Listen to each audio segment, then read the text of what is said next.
আসন্ন ঈদযাত্রা নির্বিঘ্ন ও নিরাপদ করতে সড়ক, নৌ ও রেলপথে সর্বোচ্চ প্রস্তুতি নেওয়া হচ্ছে বলে জানিয়েছেন সড়ক পরিবহন, নৌ ও রেলপথ মন্ত্রী শেখ রবিউল আলম। একই সঙ্গে ঈদের আগে অনুমোদনহীন ও ফিটনেসবিহীন নৌযান চলাচল সম্পূর্ণভাবে বন্ধ করতে নৌ পুলিশকে কঠোর নির্দেশ দিয়েছেন নৌ পরিবহন প্রতিমন্ত্রী রাজীব আহসান।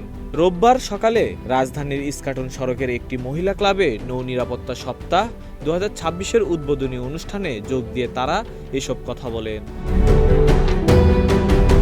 অনুষ্ঠানে সড়ক পরিবহন, নৌ ও রেলপথ মন্ত্রী শেখ রবিউল আলম বলেন, নৌখাতকে আরও এগিয়ে নিতে সংশ্লিষ্ট সব পর্যায়ের কর্মকর্তা কর্মচারীর মেধা, ধৈর্য ও আন্তরিকতা কাজে লাগানোর কোনো বিকল্প নেই। এদিকে নৌ পরিবহন প্রতিমন্ত্রী রাজীব আহসান বলেন, সচেতনতা ও দায়িত্বশীলতা নিশ্চিত করা গেলে নৌপথে দুর্ঘটনা শূন্যের কোটায় নামিয়ে আনা সম্ভব।